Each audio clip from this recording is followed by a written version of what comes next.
It's been far too long since we've been up at dawn on our way to a European city, and this winter I was attracted by a deal on a flight to Berlin, so the challenge was set to find out how much of Berlin can I see in the roughly 48 hours I would have in the city. Disclaimer that I have been here before, but I was only 9 years old at the time, so this is a revisit but also may as well be a new city. After our 2.5-hour flight, the first thing we saw, once we eventually got through the fog, was the Seoul Berlin airport, now that Tegel has closed, and despite the infamously painful process of opening Berlin Brandenburg Airport, we can now enjoy this modern airport, as even in 2006 I felt that Tegel was getting a bit dated. The transfer to central Berlin was pretty swift, and we deposited our bags and immediately made our way to Alexanderplatz, the centre of former East Berlin, making the first of our many trips on the incredibly useful U-Bahn, which around here we found had a thing for bold colour choices. While Alexanderplatz should be renowned for its oppressive teal station, it is actually known for its hints of retro-futuristic architecture and for one of the symbols of the city, the Fernsehturm, or television tower. Visible from nearly everywhere in Berlin, the tallest tower in Germany was built for the practical purpose of broadcasting and also to be a symbol of communism towering over the capitalist West Berlin. With the fall of the wall, it lost that part of its symbolism and represents now the entire city. As you would expect, there's got an observation deck up there and a rotating restaurant.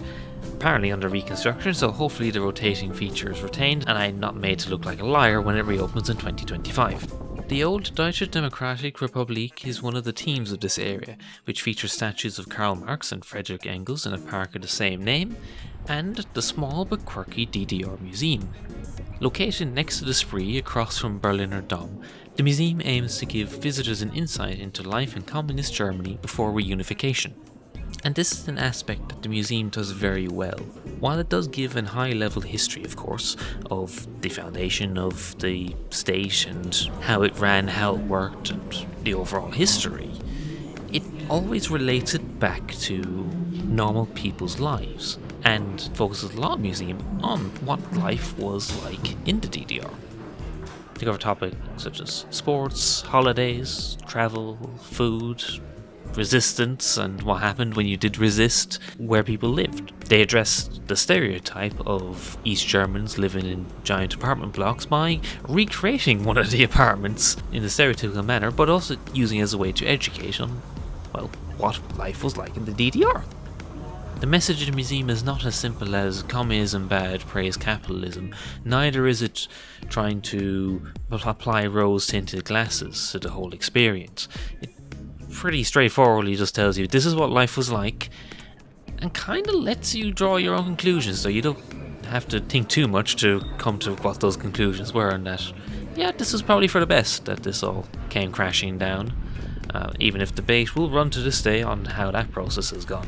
We end on the model of the Place de la République, as outside we find its modern replacement in the modern Berlin Palace, a partial reconstruction of the 15th century palace with a modern wall of the Humboldt form facing the river and more classical style walls facing the cathedral and the rest of the museum district. But the modern version does fit better with the classically styled buildings of the nearby Unter den Linden, which is effectively Berlin's main street, lined with government buildings and museums. Here we find the sombre Neue Wache, one of the many war memorials in the city. This is one of the oldest, being erected in 1818 in memory of the wars of liberation against Napoleon. Over time it has been dedicated to all subsequent victims of war and tyranny.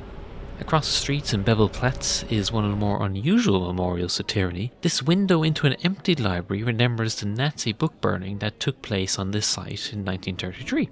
While some people were taking notice, most people were rightfully enjoying one of the many Christmas markets that were dotting the city. This was the main motivation of my travel companion for a trip to a Germanic city in December, and it seemed nearly every open space was having some sort of festivities. While we did enjoy the sausages and waffles, somehow we avoided trying the Gullwien. Thus another year passes and I've no idea if it's actually any better than British mulled wine, or if it's actually just the same thing. To make the most of the remaining daylight, we took a post-lunch walk in the south of the city, in the large park that was once part of Berlin's airport, Flughafen Tempelhof. The large 1930s terminal still stands, with various modern tenants. This is actually the new terminal, which started construction in 1934 as a replacement for the original 1927 terminal, as part of the Nazi reconstruction of Berlin. Unlike most of that ill-fated project, Tempelhof remains, even if it was only finished after the war. The protracted building process really should have been a warning for the builders of this airport's successor. It served until 2008 as one of West Berlin's airports, but became famous in the 1940s during the Berlin airlift, when the Western Allies supplied West Berlin by air due to the Soviet blockade in 1948. But aside from its modern history, my companion was more interested in some prehistoric remains embedded in the side of the terminal. Yeah? This is legit. This is legit stone. As a rock person, I can tell you right now. This is legit stone. This is legit. Yeah, those have got shells and things. Yeah, like I've never seen limestones that actually has, like, you can see the bits in it. Yeah. They ate with this, they know what they were doing. But yeah, look at the unpreserved part. I think this got amazing. They were like, it'll be great if you just left this part. No reason. Yeah. No, that's so good. And all the bullet holes. This is generally the best thing I've seen in Yeah. Germany so far. Yeah, this is unreal. After our fresh walk, it was time to return to the city centre, specifically to the Bundestag, where we had an appointment to see a dome. The Reichstag building was completed in 1894 to house the Diet of the German Empire, a role it would maintain in the Republic and even under National Socialism until it was heavily damaged in a fire in 1933. It sat abandoned until it was restored in the 1960s, though the division of Germany meant that it would not see a sitting of Parliament until reunification in 1990 for a symbolic first session of the United German Parliament. Rebuilt again in the 90s to its current form, the modern building features a glass dome to replace the original that visitors can walk through on spiralling platforms, giving views across the city. This is definitely one of those spots where either coming in the day or night is worthwhile, and while it may not be the best for filming, I think I preferred seeing the city at night from here. From here you can look east to the Fernsehturm and Berliner Dom, the various embassies and government buildings around Unter den Linden and the Spree. West you can see the expanses of Tiergarten, Berlin's largest park, and the tall modern towers around the Zoologischer Garten. And then immediately south you can see the illuminated Sony Center and Potsdamer Platz, and of course the Brandenburg Gate. Also, as this was the 16th of December 2024, the German government had just lost a vote of no confidence earlier today, so for the minor political enthusiast and my former civil servant companion, it was amusing to spy all the motions of a minor political crisis through the windows as committees and political groups met and prepared for what was to happen next. As we saw from the Reichstag, we find the most famous landmark in the city and probably Germany in the Brandenburg Gate, lit up in its full glory. Commissioned by King Frederick William II, the gate has had a rough history that saw a statue stolen by Napoleon to being effectively incorporated into the Berlin Wall, but now stands as an open door between Unter den Linden and Tiergarten Park. And don't forget to see the reliefs inside the columns as you pass through, hopefully avoiding being hit by a cyclist. On the nighttime version of this walk, our next stop was the nearby Potsdamer Platz, another vibrant intersection that has been reborn after being effectively abandoned in no man's land while the city was divided. Its most prominent building is the Center Potsdamer Platz, formerly known as the Sony Center, which is famous for its forum in the center with a large glass and steel umbrella roof that is illuminated at night and looks pretty cool. There's probably other reasons to visit Potsdamer Platz, which is many shops, restaurants and other entertainment, but I thought it just looked cool. And there's also Burgermeister across the road, and that's a German burger chain that I can highly recommend. The next day would be our full day of the trip, and we were on the move reasonably early for what I would call the special interest morning, as me and my companion were split up for reasons that will soon become obvious. We took an efficient S-Bahn across the city centre from our base near Ostbahnhof, passing through Berlin Hauptbahnhof, which was a shame that I didn't actually get a chance to get out here and have a look, as it's a really impressive building. But after continuing on to the other side of Tiergarten, we got off at Zoologischer Garten, which, as the name suggests, is next to one of Berlin's zoos, and also to Kaiser-Wilhelm Memorial Church. While originally notable for its unusual style for the Brandenburg region, the church was heavily damaged in an air raid in 1943. After the war, it was debated for years how the church should be rebuilt, in which time the ruined spire had become a landmark in itself, and has been preserved when the new church was built, and is now a memorial hall, which interestingly features a cross and nails made from the roof nails of Coventry Cathedral, which also stands in ruins as a memorial to the air raids of the Second World War. It somewhat contrasts with the Christmas market set around it, but In my eyes, that is fitting and right. But also, unfortunately, even this market has a tragic history, as the names of the 16 people killed in the 2016 terrorist attack on this market are inscribed on the steps of the church at the end of a golden crack that now runs through the square. After a sombre start, it was time to lighten the mood with a semi-nostalgic retracing of my steps from my first visit to Berlin many years ago, as I would spend most of the morning in the fantastic Deutsches Technikmuseum.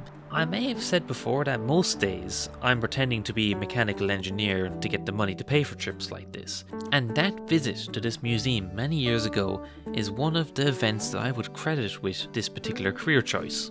This fantastically accessible museum covers the German concept of Technik.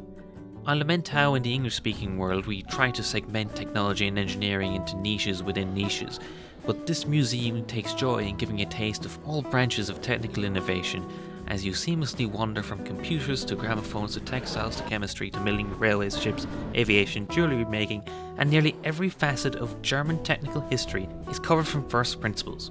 As an example, in the textiles section, they have large-scale models to show how fabric is actually formed from strands material, and working models of weaving machines to show how this process was automated. This principle is applied throughout to show how building on basic principles has allowed the modern world to take shape. This is what was so impactful to 8-year-old me. The technology around me started making sense and it was fascinating. Now, you could easily think that maybe this isn't the flashiest technical museum in the world and some of the exhibits could do with an update, or that the choice of exhibits is a bit random. But to me, this is probably the best technology museum I've ever visited because of the varied and interesting exhibits, and to be honest, given most of my engineering interest is in things that move, the large railway, aviation and nautical sections are always going to score highly in my books. I could probably rave for hours on the collection of locomotives, the giant model of a rail yard that used to be on this site, the collection of airplanes that are impossibly squeezed into the roof, and they still found space to fit a tugboat into the place. And yet the most interesting thing I learnt on this visit was the origin of contraceptive pills. I cannot recommend this museum enough if any of this sounded even remotely interesting. And of course, while I was geeking out with some machines, my companion was having an equally amazing time at Berlin Zoo.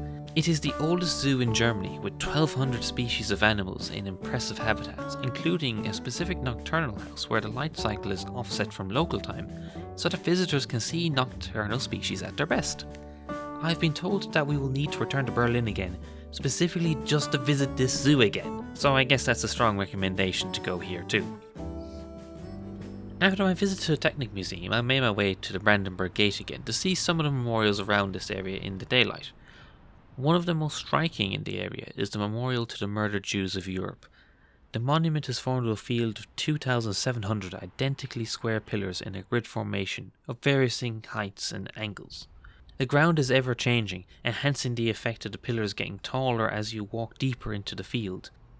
It's an eerie and thought-provoking place, meant to highlight the potential for chaos below an orderly exterior, or at least that's kind of my interpretation of it. As well as the memorial on the surface, there is a free memorial museum below documenting the murders of the Nazi regime. In nearby Tiergarten Park, we find a more easily interpreted monument to one of the armies that ended the Nazi rule over Germany, as the Soviets are not known for their subtlety when it comes to victory monuments. Despite being in the British sector of Berlin during the Cold War, the Soviet War Memorial commemorates the Soviet soldiers killed in the Second World War and is the grave site of 2,000 Soviet soldiers killed in the Battle of Berlin. It is a location that's always been problematic, especially in current times when Soviet tanks in a Western European city are not exactly the best optics. They do claim that these two tanks are the first tanks to enter Berlin, which probably isn't true, but at least it makes a good story. I began to discover in Berlin that this typical white and red temporary fencing is basically the controversy fencing that gets put around anything that is vaguely controversial at the moment, such as the Soviet military monument, the monument to the murdered Jews of Europe, which is controversial for some reason, and the US Embassy, which, that one checks out actually. Next, we visit a site that I really wanted to highlight. A short walk from Potsdamer Platz is the Bendeler Block, a building complex where the offices of the German military were housed until 1945. However, it is perhaps most famous for being where the Valkyrie plot to kill Hitler and overthrow the Nazi government was planned and organised by a group of army officers.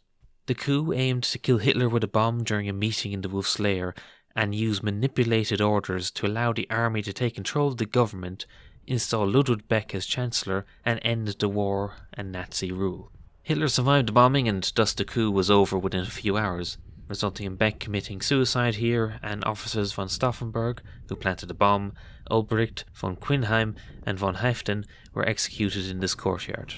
Today, the building houses the German Resistance Memorial Centre, a free museum that details all the groups and individuals in Germany that resisted the fascist regime, many of which would be killed by the Nazis as a result. Returning to Potsdamer Platz, we then spent a fun hour or so at the German Spy Museum, which through interactive exhibits, lasers and what one reviewer called boxes full of junk, actually tells you a lot about espionage in Berlin. Apparently I was enjoying myself so much that that's all the video I took. And after that fail of videocraft, I made up for it with the piece de resistance of this trip. As this was December, aside from overpriced sausages in the markets, which can be found in nearly every city in Europe these days, there is a more unique thing that you could do at this time of year. After dark at Berlin's other zoo on the east side of the city, the park is illuminated in a 2-kilometer long light show that is spectacular.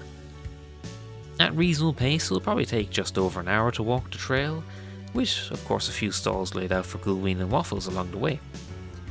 I think converting a wildlife park into a Christmas illumination like this is a genius idea, and the results speak for themselves. Also, we got to see these cute guys loving the attention, so it really was a win all round.